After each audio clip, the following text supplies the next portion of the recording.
वेदूसारखीच आपणही आपली स्वप्ने प्रत्यक्षात आणण्यासाठी, ती फुलवण्यासाठी जिद्दीनं झटतो, कष्ट करतो।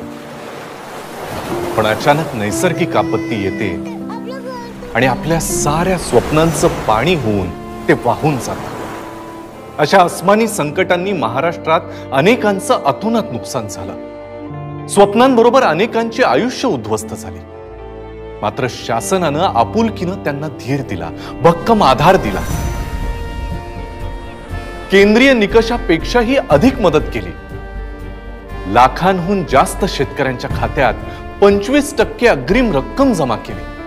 आपत्तीग्रस्तांच्या आयुष्यात पुन्हा नवी उमेद जागवून आनंद निर्माण केला। मदतीतून नवजीवन, आनंदाचे पुनर्वसन। आपत्ती व्यवस्थापन, मदत व पुनर्वसन विभाग, महाराष्ट्र शासन।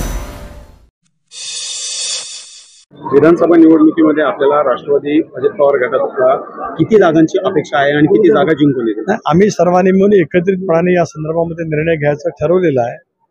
काल परवाच मुख्यमंत्री, दोन्ही उपमुख्यमंत्री, माझी अशी एकत्रितपणे चर्चा झाली। काही दिवसामध्येच हे तिन्ही नेते राज्याच्या राज्यव्यापी दौऱ्यावरती निघतील। संबंध जिल्हावार सुद्धा आमचे मेळावे त्या ठिकाणी होतील। निवडणुकीला सामोरं जाणं, 288 जागा महायुती म्हणून ताकदीने लढवणं हा आम्ही निर्णय त्या ठिकाणी घेतलेला आहे। कुठलाही पूर्वनियोजित कार्यक्रम नसताना सुद्धा सर्वांचे लाडके नेते अजितदादा पवार आज येणार नाही हे माहिती असताना सुद्धा ज्या अभूतपूर्व शक्तीने माझ्या तमाम आई मौलींनी राष्ट्रवादी काँग्रेस पक्षाचे प्रदेशाध्यक्ष म्हणून माझं अनिल भाईदास पाटील रुपाली यांचं जे अभूतपूर्व स्वागत केलं, याचा अर्थ माझी लाडकी बहीण ही जी काही योजना दादाने आज एक नवीन पर्व म्हणून महाराष्ट्रामध्ये सुरू केलेले आहे ते जनतेने स्वीकारलेलं आहे। दादांच्यावरती विश्वास ठेवलेला आहे। अभूतपूर्व स्वागत उद्याच्या भवितव्याच्या निवडणुकीला सामोरं जाण्यासाठी आम्हाला ताकद, शक्ती आणि बळ ठरेल असं मला या निमित्तानं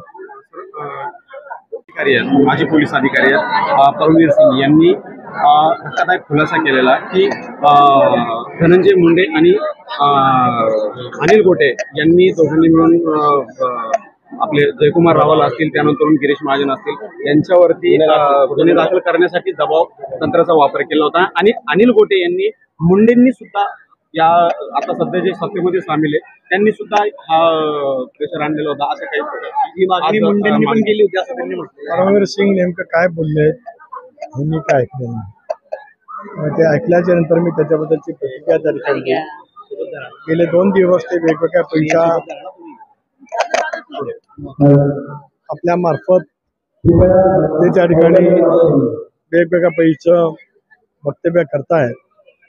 माझ्या सहकाऱ्यांच्या बद्दल त्यांनी केलेलं वक्तव्य मी काय ऐकलेलं नाही, मी ते नक्कीच जाणून घेईन। मला विश्वास आहे की धनंजय मुंडेंच्या राजकीय आयुष्यामध्ये विरोधकांच्या बाबतीमध्ये सुद्धा कधीही त्यांनी नकारात्मक भूमिका घेतली नाही। राजकीय विचारधाराच्या वरतीच वैचारिक लढाई करावी याच भूमिकेतून धनंजय मुंडेंनी त्यांची राजकीय कारकीर्द केलेली आहे। रोजच्या ताज्या घडामोडींसाठी आवाज टीव्हीला सबस्क्राईब करा आणि बेल आयकॉन प्रेस करा।